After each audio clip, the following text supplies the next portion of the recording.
kisah tentang ketenangan dengan mengingat Allah tuh kayak gimana. Salah satunya ada di surat At-Taubah yang terkenal. A'udzu billahi minasy syaithanir rajim. Illa tansuruhu faqad nasarahu Allah.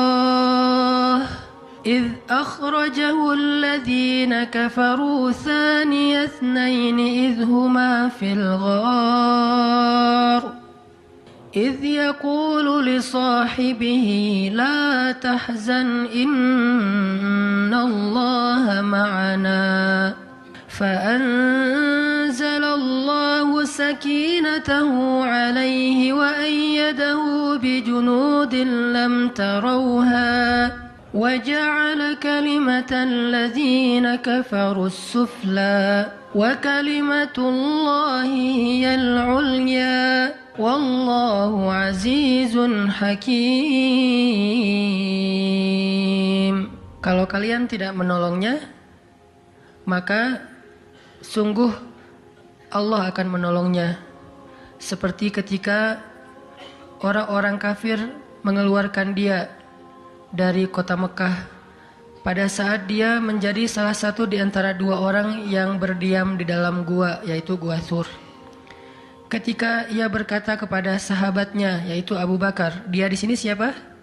Rasulullah SAW. Ketika dia berkata kepada sahabatnya, la tahzan, innallaha ma'ana. Janganlah kamu khawatir, bersedih, takut, itu sama. Sesungguhnya Allah bersama kita. Maka Allah Subhanahu wa Ta'ala menurunkan rasa ketenangan kepadanya dan menolongnya dengan tentara yang kalian tidak bisa melihat, sehingga Allah menjadikan kalimat orang-orang kafir itu menjadi dikalahkan atau rendah, dan kalimat Allah adalah kalimat yang tinggi, dan Allah Maha Perkasa lagi Maha Bijaksana. Tips pertama kalau kita pengen bisa lebih tetap tenang, happy ketika kita dalam tekanan adalah kita tuh emang harus punya sahabat yang selalu mengingatkan kita kepada Allah Subhanahu wa Ta'ala. Sahabat yang mengingatkan kita kepada Allah. Ini yang terjadi kepada Abu Bakar As-Siddiq. Sekelas Abu Bakar yang imannya sampai ke derajat Siddiq, bukan cuma mukmin loh, Siddiqun. Kan ada mukmin, ada muttaqin, ada Siddiqin. Ini udah derajatnya Siddiq. Arti Siddiq itu udah nggak ada lagi keraguan di hatinya. Udah nggak ada lagi masalah sedikit pun. Ketika orang-orang ragu, Abu Bakar tetap yakin. Salah satu kasusnya pas Nabi pulang Isra Mi'raj. Nabi bilang bahwa saya baru pulang dari Palestina dan baru naik ke langit semalam. Diberitakan ini kepada orang-orang kafir Quraisy, tapi orang-orang kafir Quraisy nggak percaya. Lalu ketika para sahabat-sahabat lain mendengar, mereka kayak ragu-ragu gitu, bener nggak ya, bener nggak ya? Lalu ketika ditanya kepada Abu Bakar, ya Abu Bakar, lihat tuh teman kamu makin gila aja. Emangnya kenapa, kata Abu Bakar? Dia ngaku-ngaku baru pulang dari dari Palestina. Dia ngaku-ngaku baru pulang dari langit. Katanya Isra dan Mi'raj semalaman, dalam waktu satu malam. Lalu Abu Bakar bertanya, siapa yang bicara kayak gitu? Dia atau kalian? Kata mereka, Muhammad yang ngomong kayak gitu langsung kepada kami. Kata Abu Bakar, kalau Muhammad yang ngomong kayak gitu, maka benar. Dia nggak mau tanya gimana caranya, berapa lama waktunya, kapan, siapa yang membawa dia. Nggak nanya apapun. Kalau Muhammad yang ngomong, maka itu benar. Ini artinya Siddiq, nggak banyak tanya, percaya banget. Kalau ayatnya kayak gitu, udah cukup. Kalau hadisnya kayak gitu, udah cukup. Kalau kata ulama kayak gitu, saya ikut. Nggak ada kenapa kayak gini dan seterusnya, nggak.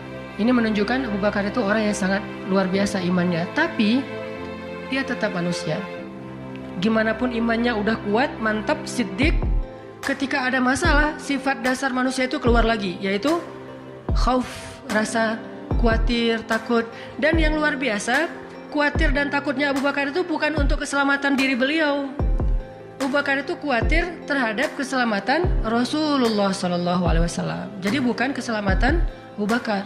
Kalau kita mungkin khawatir terhadap keselamatan diri sendiri nih. Kalau Abu Bakar derajatnya khawatir terhadap gimana ya Rasul, kalau mereka ngelihat ke bawah, ke kakinya, pasti kita akan ketahuan. Karena mereka sembunyi di sebuah lubang nggak gua sih, kecil, lubang di bukit Jabal Sur. Dan orang-orang kafir Quraisy sudah datang ke lubang itu, berdiri tepat di pintu gua. Kalau mereka ngelihat ke bawah, udah ketahuan tuh, kelihatan Rasulullah sama Abu Bakar.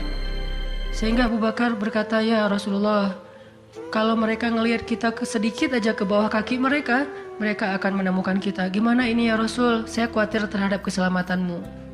Apa kata Nabi? Ya Abu Bakar, ma dhannuka bithnain, Allahu salisuhuma.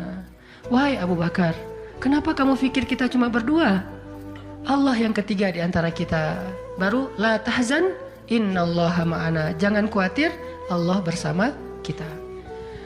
Kata-kata ini kalau diucapkan oleh orang solih pada waktu yang tepat ketika kita ngalamin satu masalah besar, itu akan luar biasa memberikan efek ketenangan buat kita. Tapi waktu yang tepat. Kalau normal-normal aja kayaknya agak kurang ngaruh nih.